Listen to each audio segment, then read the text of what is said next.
Bonjour Inès Léraud, vous en êtes Bonjour. l'auteur.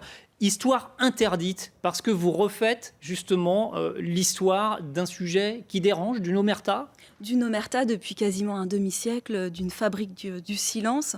Et c'est vrai que pour moi, j'avais pour idée de reconstituer cette histoire, de la retracer, et que je me suis moi-même heurtée à un mur du silence quand j'ai voulu interroger les autorités ou les industriels en Bretagne ou l'administration. Il y a quelques grands épisodes qu'on peut resituer. Un cheval meurt sur la plage de Saint-Michel-en-Grève en 2009. Des sangliers succombent sur les berges du Gouessant en 2011. C'est le déni. Vous citez par exemple les propos du préfet des Côtes-d'Armor à l'époque. Comment vous ressentez ces attitudes a posteriori ? A posteriori, en fait, vous voulez parler des propos du préfet des Côtes-d'Armor en 1991.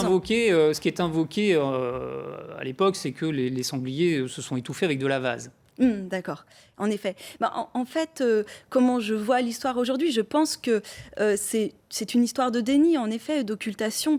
On savait tout, en fait, quasiment depuis le début. Les preuves scientifiques sur l'origine des marées vertes sont apportées à la fin des années 70 par l'ancêtre de l'Ifremer.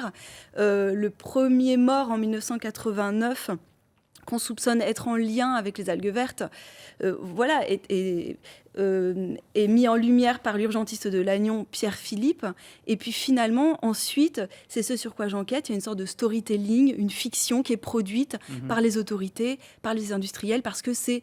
Pour préserver le modèle agricole, pour préserver le tourisme, parce qu'on craint toujours... La première économie, il faut le redire, ce qui est craint toujours, c'est l'H2S. Donc c'est un gaz toxique à haute dose, ça peut provoquer la mort, il y en a eu des preuves. Vous montrez que dès 1991, la préfecture des Côtes-d'Armor confirme à la maire d'Illion de l'époque, Yvette Doré, qu'on le sait. Voilà, dès 1991, en effet, la préfecture des Côtes-d'Armor écrit un courrier disant qu'un chien est mort sur une plage et que cette mort est sans doute liée à l'hydrogène sulfuré, ce gaz produit par les algues vertes en putréfaction qui peut tuer aussi rapidement que du cyanure. Et voilà, c'est dit au début des années 90. Il y a eu cette affaire terrible, Thierry Morfoy, un conducteur de camion qui évacue ces algues, donc il meurt en 2009. Ce sont les associations qui ont fait reconnaître les causes réelles de sa mort. Vous leur rendez hommage d'une certaine façon.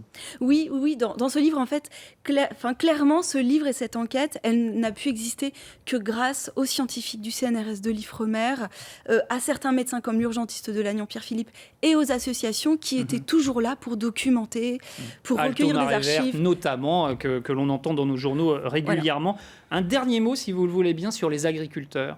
Ils sont tantôt les auteurs du problème, tantôt vous les placez aussi parmi les victimes d'un système. Moi, je les place que comme victimes, en tout cas victimes, pas comme responsables. Je les vois vraiment comme des ouvriers d'usine, en fait. Et on n'ira jamais accuser les ouvriers d'une usine de pollution produite par leur entreprise. Voilà. Merci beaucoup Inès Léraud. On rappelle que c'est chez Delcourt et c'est déjà dans les librairies depuis le 5 juin. Merci encore. Merci.